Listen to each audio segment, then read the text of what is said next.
Okay, here we go. Our next one is going to be for Bandit. Bandit, you talked about Dollywood, and there was a lot of information there. You cited your sources as you would do in print, and when you're doing a source in a speech, you don't want to say Klein, 1956. You want to say Keith Klein during a 1956 conversation said. I only saw 3 audience members.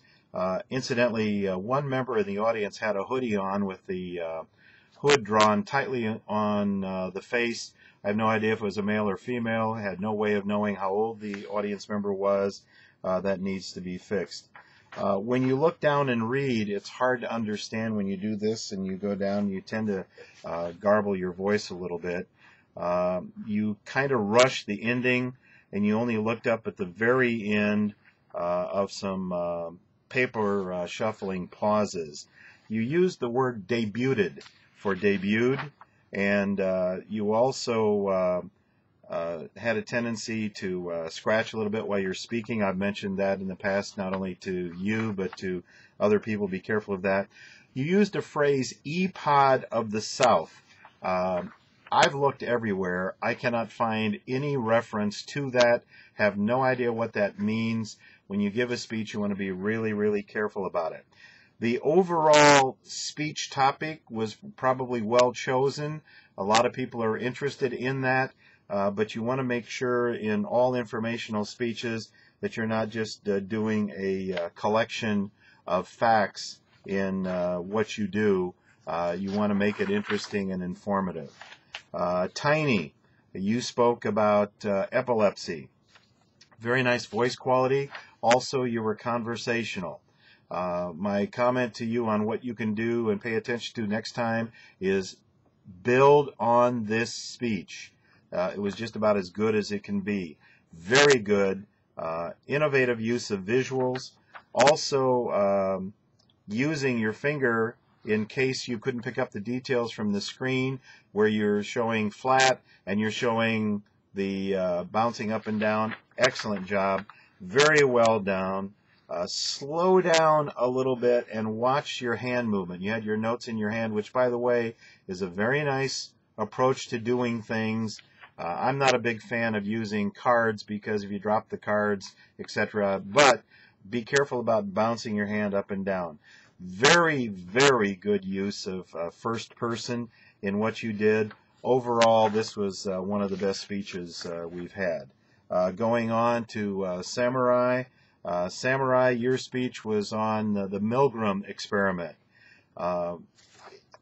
Potentially an interesting topic. In passing, you had a horrible camera shot. I can't see your eyes. You had some excessive hand and body movement.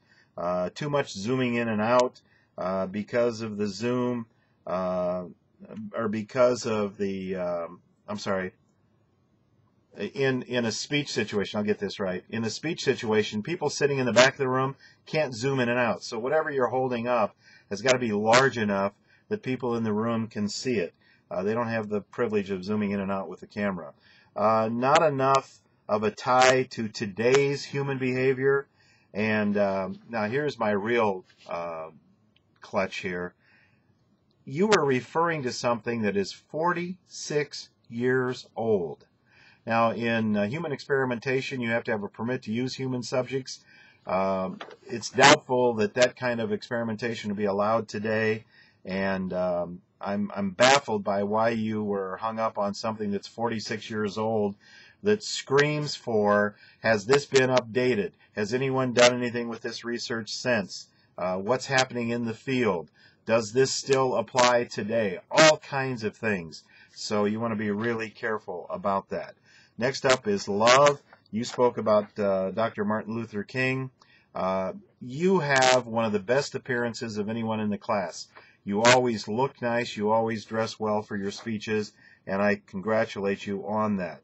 You are too married to your text. You can't get up out of the text long enough to talk to me when you're doing that. You are obviously reading. You want to be careful of that. Your beginning of your speech was extremely disjointed. Your flow was disjointed throughout the speech. The speech is something that you're swallowing your words in. We've talked about that already, and thus your articulation suffers. Your audio is still problematic. It has been on all of your speeches. It's hard to understand your words. There are not enough sources, and you didn't reference any of your sources in the speech. You talked about the Nobel Peace Prize instead of Nobel. You need to learn how to pronounce those things when you use them. And you used a phrase in which you said, has came true. It has come true. And grammar and things like that will haunt you when you make those kinds of mistakes.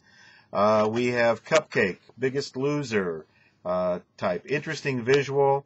The audio varies greatly from soft to too loud. I don't know why it was going up and down, but it was. You started too soon. You need to pause after you introduce your audience members and let them get out of the picture. You were not conversational. It sounds a lot like you were reading. Kids are crying in the background. You need to use sources other than the subject of your speech. Get what other sources have to say. Slow down. You were talking way too fast.